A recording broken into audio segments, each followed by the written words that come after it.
रहीम अस्सलामु अलैकुम। उम्मीद है आप सब खैरियत से होंगे और आपकी स्टडी भी अच्छी चल रही होगी। आज का जो हमारा लेक्चर है वो है जियोग्राफ़ी और जनरल नॉलेज का। जियोग्राफ़ी और जनरल नॉलेज को मैंने इसलिए कंबाइन किया है क्योंकि ये दोनों सेम सेम सब्जेक्ट्स ही लगते हैं। क्योंकि अगर आप देखें जीके की तलाश आप करेंगे तो आप जियोग्राफ़ी को भी इसमें लाजमी रीड करेंगे, और जब जियोग्राफ़ी रीड करेंगे तो वो जीके में ही आ जाएगी। तो इसलिए मैंने जियोग्राफ़ी और जीके इन दोनों को कंबाइन किया है ताकि आपको अब याद करने में और उसको लिखने या अपने नोट्स बनाने में आसानी हो, और आप जब अपने नोट्स किसी के साथ शेयर करें तो वो भी आसानी उनको याद कर सके और अपना पेपर अच्छे तरीके से अटैम्प्ट कर सके। तो इसलिए जियोग्राफ़ी और जीके को कंबाइन करके इनके अंदर जो भी सवालात या जो भी एमसीक्यूज़ या जो भी टॉपिक आते हैं उनको कवर किया जाएगा इंशाल्लाह।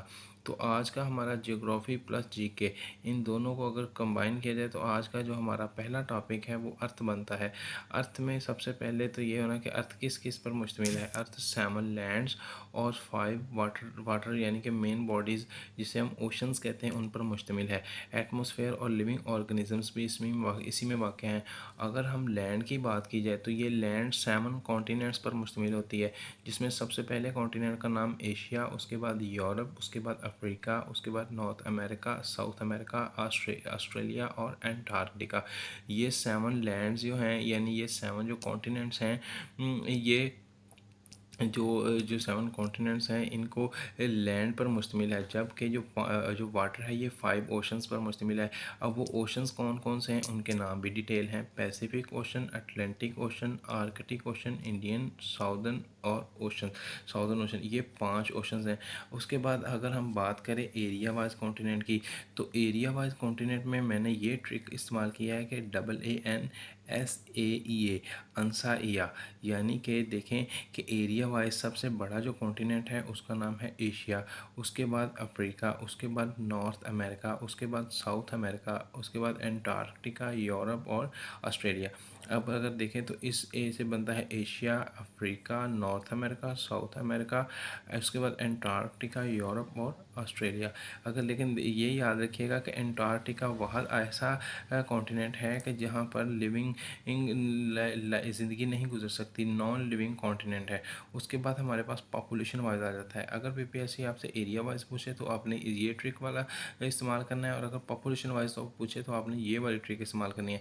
इसमें आप देखें AAENSAA, तो इसमें सबसे पहला है एशिया, उसके बाद अफ्रीका, उसके बाद यूरोप, उसके बाद नॉर्थ अमेरिका, साउथ अमेरिका, उसके बाद ऑस्ट्रेलिया और एंटार्क्टिका।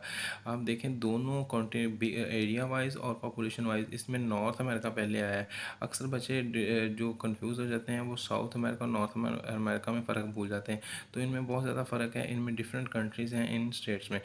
उसके बाद अगर हम देखें तो ओशंस की बात करें तो ओशन में मैंने ट्रिक PAISA, यानी इसको पैसा इसको कहते हैं। पहला है पैसिफिक ओशन, उसके बाद है अटलांटिक ओशन, उसके बाद है इंडियन, उसके बाद साउथर्न, उसके बाद आर्कटिक ओशन। और ये उसी एरिया वाइज भी ऐसे ही हैं। सबसे बड़ा जो है पैसिफिक ओशन है, उसके बाद अटलांटिक ओशन है, उसके बाद इंडियन ओशन है, उसके बाद साउदर्न ओशन है और उसके बाद आर्कटिक ओशन है। तो ये ओशंस हो गए। उसके बाद अगर हम देखें तो हमारे पास जो कॉन्टिनेंट्स हैं उनके मैंने कंट्रीज़ के तादाद भी लिख दी है। अगर हम देखें तो एशिया जो है इसमें टोटल 48 कंट्रीज़ हैं, जबकि अफ्रीका है तो इसमें हमारे पास 54 कंट्रीज़ हैं। नॉर्थ अमेरिका में 23 कंट्रीज़ हैं, साउथ अमेरिका में 12 कंट्रीज़ हैं, जबकि ऑस्ट्रेलिया में 14 कंट्रीज़ हैं। उसके बाद आ जाता है यूरोप, तो यूरोप में 44 कंट्रीज़ हैं, जबकि अंटार्कटिका में कोई कंट्री नहीं है। इसको हम नॉन लिविंग कॉन्टिनेंट भी कहते हैं। ये सिर्फ़ और सिर्फ एक बराज़म है और ये बर्फ़ानी बराज़म है। इस पर सिर्फ़ और सिर्फ बर्फ़ ही है, उसके अलावा इस पर कोई इंसानी चीज़ वाक़या नहीं है और ना ही ये यहाँ पर कोई चीज़ आबाद हो सकती है। उसके बाद अगर हम देखें तो ये दो मैंने स्टार इसलिए लगाए हैं, ये इंपॉर्टेंट हैं कि Vatican city smallest country in the world, it is also called holy city. कि जो वेटिकन सिटी है वो कंट्री, ये smallest country in the world है। और इसको हम हॉली सिटी भी कहते हैं। अगर पीपीएससी आपसे पूछे कि smallest country in the world कौन सा है, तो आपने नहीं बोलना कि वो वेटिकन सिटी है। और अगर वेटिकन सिटी का ऑप्शन नहीं है तो हॉली सिटी का ऑप्शन लाजमी होगा। और इसके मुताबिक ये भी पूछ सकती है पीपीएससी कि अगर holy city also called Vatican city या Vatican city also called holy city. उसके बाद हमारे पास आ जाता है second smallest country. Second smallest country in the world है मोनाको। मोनाको जो है सेकंड स्मॉलेस्ट कंट्री है। अगर अच्छा यहाँ आपको मैं ये भी बताते चलूँ कि यूएनओ है उसके टोटल मेंबर्स की तादाद 193 है। जबकि ये जो दो ममालिक हैं, एक मोनाको और एक वेटिकन सिटी, ये यूएनओ में हिस्सेदार या यूएनओ में इसमें पार्टनर नहीं उनके हैं, उनके मेंबर्स नहीं हैं।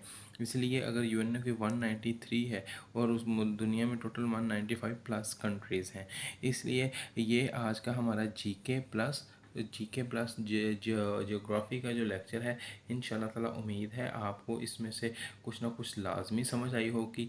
और अगर आपको किसी बात की समझ नहीं आती तो काइंडली आप मुझे लाजमी बताइए, ताकि मैं अपनी उस मिस्टेक या उस प्रॉब्लम को सॉल्व कर सकूं, उसको इम्प्रूव कर सकूं और आपके सामने एक अच्छा और बेहतर कंटेंट लेके आऊं, जिससे आपका भी फ़ायदा हो और जिससे आपसे आपसे जुड़े अगले कई लोगों का फ़ायदा हो।